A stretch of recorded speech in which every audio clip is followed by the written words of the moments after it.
Just like having relevant and accurate information is necessary to make sound hiring and lending decisions, being engaged in our community is important. DataFax is proud to support the positives and be a sponsor of the Spark. Lipscomb & Pitts Insurance is honored to serve the Memphis community for over 60 years. We've always focused on supporting our community and believe in promoting the positives, encouraging engagement, and leading by example.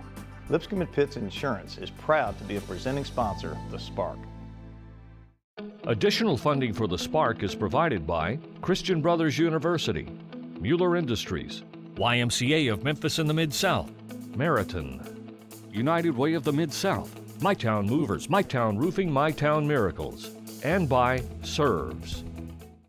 This month on The Spark, our theme is a safe and loving home. We'll learn more about a local home to more than 4,500 animals with a mission of preserving wildlife through conservation, education, and research. An organization where volunteers open their homes and honor the heroes who protect us every day, and a real estate investment trust with local roots that's working to create a brighter view for its residents and the communities in which they serve. We'll also share a special moment from our Spark Awards 2018. Ever been excited by a new idea? Inspired by watching someone lead by example? When we talk about creating change, we start by sharing the stories of everyday heroes making a difference in their own way so we can learn and do the same. This truth is the power behind this show, which is focused on business and community leaders who are leading by example to give back, fuel change, and create new opportunities for the Mid-South. I'm Jeremy Park, and this is The Spark.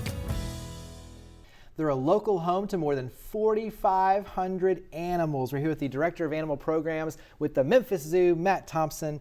And let's start an amazing legacy when it comes to not only the Mid-South for the zoo, but also to when you look at the exhibits and natural wildlife and the preservation efforts and research and development. A lot going on, but give us a little history lesson for the Memphis Zoo. Oh, wow. We've been around for over 100 years. A lot of people don't realize that. You know, we're one of the older zoos in the country, and I am super proud of what we have done in really some of our most recent history. The last 30 years or so, we've rebuilt over half the campus, and we were just kind of your kind of typical old school zoo in 35 years ago. And wow, what we've accomplished in this, to me, short period of time is really, really awesome. I think it's something that Memphis can really be proud of, and I'm excited, about our next chapter. Well, and talk about that, because on your end, it's being able to transport to different countries, but it's a natural habitat for the animals. It's a lot of thought that goes into these exhibits. Yeah, that's right.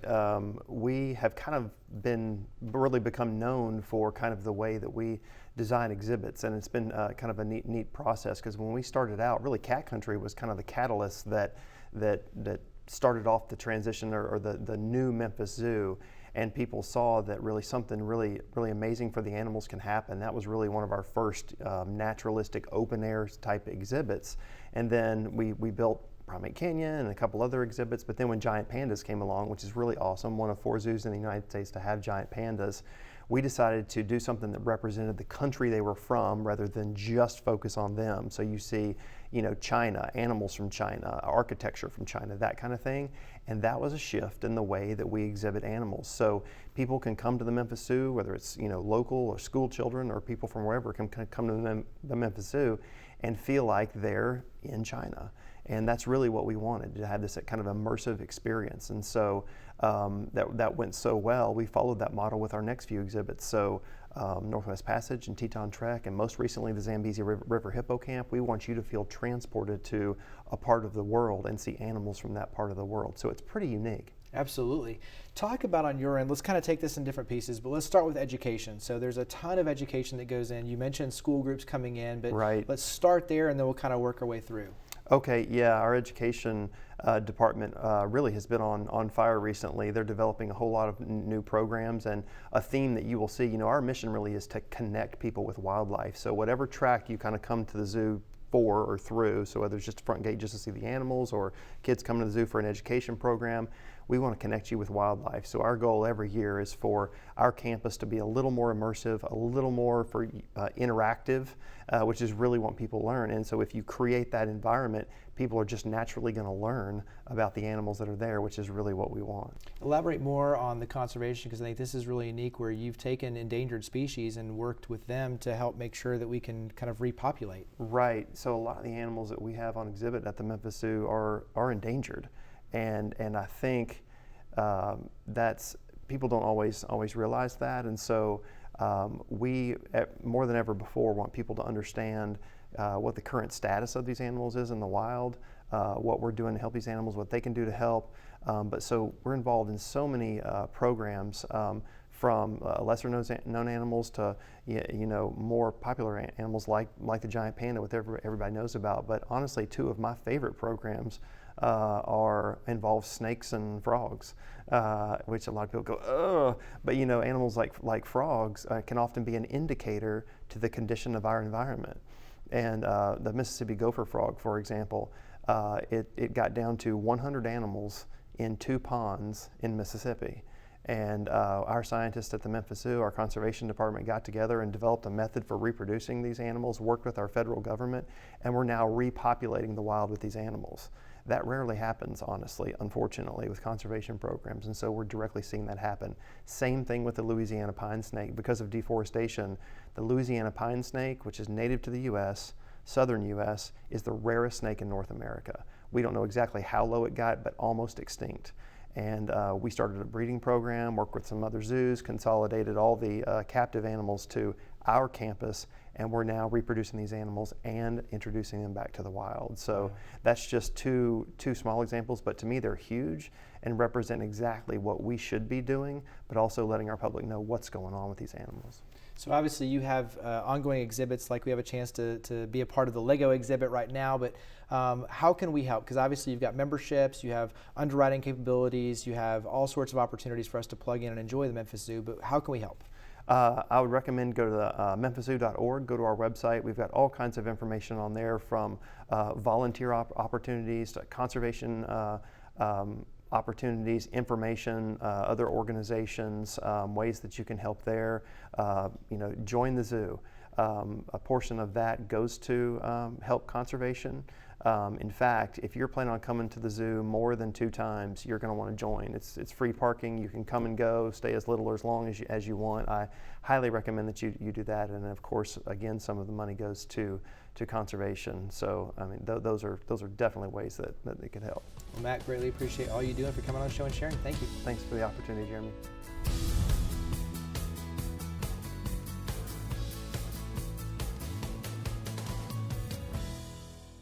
They're an organization where volunteers open their homes to honor the heroes who serve us. We're here with Joanna Young. She is the founder of Cop Stop, and Rodney Bright, who is the deputy chief for Germantown Police Department.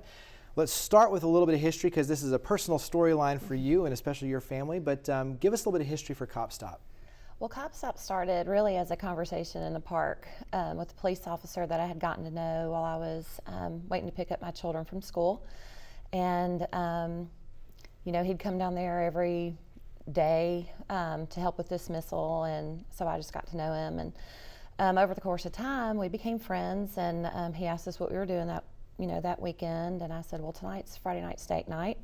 And he said, well, what's that? And I told him, something that my husband and I kind of started when he was in the Marines, and we kept doing that through the Marines, or we would invite, his coworkers over for dinner on Friday nights. And then after he got out of the Marines, we moved to Memphis. We did that with our neighbors. And so, in telling him that, I joked that he asked the question that started Cop Stop, and he said, do you mean if I brought a steak to your house, your husband would cook it for me? And I said, yeah. And I was like, wait, why don't you just come over and we'll cook for you? Come, yeah. Yeah, just come. And so I have a tendency to speak before I really think. And then so when I told Bob what I did, he's like, are they allowed to do that? And I was like, I don't really know. So I contacted Deputy Chief, and we met with him and asked him, is it okay if we do this? And he like the idea. Little pressure on your end. Yeah, absolutely. Absolutely. But I think, and I think, so this is an opportunity for you literally to open your home, and it's a safe place then for you and really all those first responders, you and your team, to come in and enjoy a meal, but the camaraderie, and I think there's a community connection here, there's a safe place for conversations here. Describe it from your vantage point in terms of the impact this has and has had already. Sure, thank you, Jeremy. Well, it's, it was a little bit of outside the box thinking, I guess, for us, and here we are, the police department. Well, wait a minute, we're going to go into people's homes and eat, and we'll, the administrative side of things. Well, wait a minute, we get too close, and well, they want favors or all those kind of things. But it has been a blessing that has multiplied over and over. And you want to talk about a law enforcement agency really getting to know their community and building relationships. I mean, there's nothing better than doing that over a meal. And there's no agendas, and it's just talking. It's just, I like to say it's been like our second win. They got a team that's performing. They're kind of down, and then the crowd rallies behind them, and they find their second win. So they lift us up all the time, and we gain so much more from that they don't know, and it's just been fantastic. Mm-hmm. One of my favorite stories is it was in the fall and it was raining, and the CopStop posts have all learned if it's raining, it's going to be a busy night for them with crashes and traffic lights out and things like that. And I always kind of get nervous if it's raining and I know that there's a CopStop that night. But I had made a big pot of stew, and I remember one of the lieutenants, they just come into our homes. They don't even knock anymore, which is, I love that, and one of the lieutenants came in, it was pouring down rain, and he walked in, he came through the dining room, took off his hat, threw it on the dining room table, and I could just see him just relax, and be encouraged, and just taking a load off of him, and he made his stew and sat down and ate, and I was like, this is why we're doing this. I feel like the water boy for the football team. Okay, feed him, encourage him, and then get him back out there. And that's really one of my favorite stories, and seeing how all this has just kind of come into play and encouraged them. Talk about CopStop now, because this isn't just you now. I mean, this is other individuals in other cities. Mm-hmm. So this really has spread in the sense of now you've got volunteers who are doing this exact same thing, which, at a basic level is simple yet profound. It's opening up their doors, creating these relationships. Talk about kind of where we are today with CopStop. Well, today, I have lost count at 40 chapters in 10 states, and I just got another request yesterday for someone else that wanted to start in their community. But it really helped with social media. People in our community would post on their Facebook pages and stuff that they were doing it, and then they have friends all over the country, and they would see it, and then they would get in contact with me, and that's how it spread. But the other things that we're able to do is when one of our officers got hurt, one of our CopStop posts has a connection with a local resident, and she said, I want to send him a meal. And so we did. We sent him a meal while he was at home. Just recently, we partnered with the Germantown SWAT team to raise funds for a SWAT officer that's recently been sick. And we were able to have the whole SWAT team over to come together to cook barbecue for 3 days at our house, and then serve the community, and have people that had purchased those shoulders to come and pick them up, and they got to know the officers as they were picking them up too. So it's kind of spread a little bit differently too, and we're happy to, Flex Adaptability is our middle name. Yeah, so whatever, in any aspect that they need us to help, we'll come alongside them. What would you say on your end, especially to others who say, hey, I want to be a part of this? Talk about it from your vantage point of really how important this is. I think, law enforcement certainly has been under a lot of scrutiny over the last few years, and community relationships or lack thereof. And I think in Germantown, we like to say we model a lot of things well, but, as far as a program where police officers get to know their community and developing relationships and trust and respect, and just we're able to listen to them firsthand about what their problems are, what their concerns are. Community policing is a buzzword, but I think if you looked up community policing in a dictionary, this would be something to be modeled after, because we're only as successful as our community believes in us. And I think, the more we can stay in contact with them and hear about their needs and take their needs seriously. And also we feel their support. and that certainly makes us a lot better at what we do. Nice. So where do we go to learn more and get involved with CopStop? You can go to our website, www.cop-stop.org is our website, and you can go on there and fill out a little form that will come directly to me, and you can list your city on there and how you want to be involved, and I'll send you the information to start it. Well, I greatly appreciate both of you coming on the show, and thank you for all you do. I appreciate it. Thank you. Thanks, Jeremy.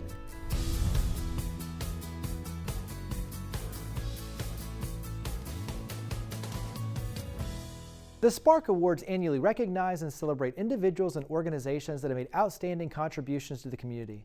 This year's Individual Adult Award went to Fraser and Dana Gieselman, who from their personal story of family grief, found an opportunity to help others. Our daughter Milla was diagnosed with Batten disease in the fall of 2014 after a year of digression and not knowing what was going on. Our youngest daughter also has Batten disease. And since then, we've been in grief counseling through the Center for Good Grief. And after the diagnosis, shortly thereafter, we knew we wanted to give back in ways that we could. And one of the ways that we were able to give back was to partner with Baptist and the Center for Good Grief when they opened a new location in Midtown. We were honored when they approached us and said, we want to name this after your daughter Milla, who she passed away in November of 16. And they approached us in the spring of 17. Grief is universal and touches so many people. We were so eager for our oldest daughter, who's now 9 and been there, and seeing the need of so many others in Memphis at all economic levels, all race levels. I mean, the entire community, no matter your race or economic status, needs grief counseling. Everyone's touched by grief. Talk about what it's like to know that over 1,000 people have now been impacted by Milla's house. That's phenomenal, and we've talked to a few people that have been impacted by what's happening in that community, in that neighborhood, through the counselors there, and I'm eager to help even more. You are very open and honest with what you're going through, and using that as a chance obviously for yourself to share, but also to inspire others. So talk about the blog. Well, I started it back when Milla was having more and more health problems, just to kind of keep friends and family in the know of what was going on with her. So it just kind of went from there, and I realized too that the more vulnerable I was on there, the more it helped other people. It's just so important to us to give back and do whatever we can to give meaning to Milla and Elle's life.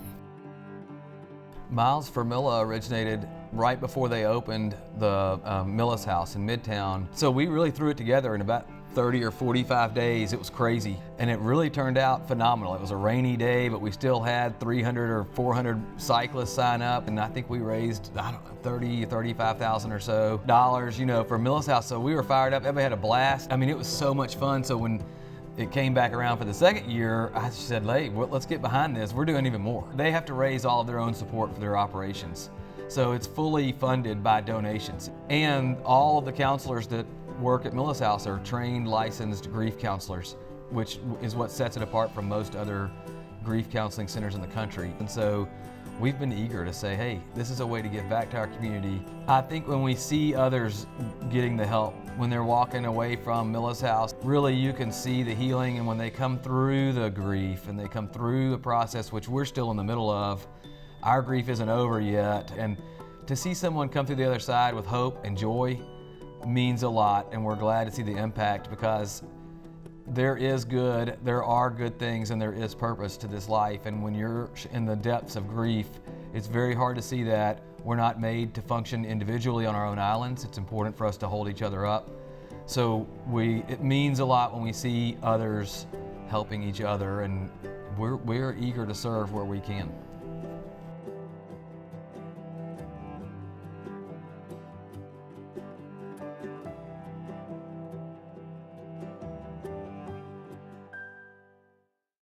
They're a real estate investment trust with local roots that's working to grow brighter futures for their residents and the communities in which they serve. We're here with Tom Grimes. He's the Executive Vice President and Chief Operating Officer, the COO for MAA. A lot of acronyms, a lot of initials, but Tom, let's start with MAA. Give us a little bit of history for MAA. Sure, and thank you for having us. Mid-America started in 1977. We were founded by George Cates. and it was a company that owned and managed apartment communities. We went public as a multifamily REIT in 1994. Our current chairman and CEO took the reins as George retired in 2000. Currently, we own 100,000 apartment units and 300 properties, about $16 billion worth of assets across the Sun Belt of the United States, and we're the largest owner and operator of apartments in the country. Yeah, I think that's a cool accolade. Is you're the largest, right here, owner operator, but you're based right here in the Mid-South. Correct. Talk about on your end what a REIT is. I think that's something that's a little different, kind of flies under the radar sometimes, but what is a REIT? Sure. The majority of real estate in the United States is owned privately or through private companies, and a real estate investment trust it works just like other public companies in that it gives the opportunity, if you just wanted to own a share of an apartment community, that would be a relatively complex and illiquid transaction for you. But with a REIT stock, you can understand, we're fully transparent, you can find everything out about us, and you can buy one share or 100,000 shares. It gives you access to that type of investment in a real liquid form. Describe some of the major trends that are taking place, not only with MAA, but just within the apartment community as a whole within our nation. No, I think probably the largest trend in product is shifting from apartments as garden, which is still a great product and a wonderful home and fits for a number of people, to the transition of live, work, play spaces where you have a more urban asset with better walkability, and you've got the combination of restaurant there, retail, as well as apartments on top. So from a product standpoint, that's changed a great deal over time. Interesting too, shifts in terms of who's even going to apartments, and a lot of your base now is women. Mm-hmm. No, our demographic profile is majority female. It's about 60%. It tends to be single. It is, the most important person in the equation isn't a person, it's a pet. We're 26% pets, and boy do they matter. And that's pretty exciting. I buy into the pet philosophy as well. My dogs keep me in line. But so pet parks and just sort of that engagement where you've got, it's also, it's probably average age is about 34. In that key renter demographic, 18 to 35, it's a group that has frankly become more social over time as well. They may not want to actually meet you, but they want to be alone together in common spaces and be on their phones together, if that makes any sense. I'm probably picking on my key customer just a little bit. But be in collective good. That's a good thing. Right. Talk about, speaking of collective good, you heavily involved in a number of different nonprofit initiatives. You also, too, from an MAA standpoint, will literally open up your apartments to help those who are undergoing treatment, like at St. Jude Children's Research Hospital. Share a little bit about kind of the CARES side, if you will, for what you do. Yeah, sure. The company, we provide a service. People think of us as a landlord, but we're providing people's homes, and that's a product that matters to people more than a quick cup of coffee or a bad flight. It is their home, and that matters. And so we've always sort of attracted people that want to serve others and serve the broader community. And when the company went public, we knew that the dynamic was changing. It had a history of community engagement, but how do you take what has been good for Memphis, if you will, and apply it all the way out? A group of associates came together and really figured out the thing that we should do is the thing that we do best, and that's provide homes for people in need. So what we do is all across the Sun Belt area, partner with institutions like St. Jude, Mayo in Jacksonville, MD Anderson in Houston, Shands in Gainesville, Florida, and we partner with their team. And if a family is coming in for medical service and they need a place to stay, they're going to outpatient them, but man, it's chemo. Or, it's something where they're going to run them in and out, but the family needs to be close by and they live in rural Mississippi. We provide a home for them. We work the hospital and everything is provided. They don't pay for rent. The sheets are there. There are dry goods there. And our teams have taken real ownership in that. And they're pretty proud of that, and they should be. It was their idea. They take care of these folks. And we've spent, I think, 280,000 nights we've provided Wow. for families in need in across the company since its inception. Give us a little bit on your partnership and your work, especially personally, with Shelby Farms Park Conservancy. Yeah, no, I mean the other constituency that we have. I mean, we take care of our residents, we take care of our shareholders, and we take care of our associates. And the other community that we serve there is our community, or sort of our fourth leg. I'm not from Memphis, and I'm through a word here or there, I stumbled into the Shelby Farms Park Conservancy before it was a conservancy, and engaged with a bunch of smart, passionate folks out there, and have been a part of that as it transitioned from Shelby Farms Park under the county to a county asset that's led by the conservancy, and that's been a ball personally, and hopefully a benefit to Memphis as well. Absolutely. So where do we go to learn more about MAA? Website is www.maac.com. Well, Tom, greatly appreciate all you do for coming on the show and sharing. You bet. Thanks for having me, Jeremy.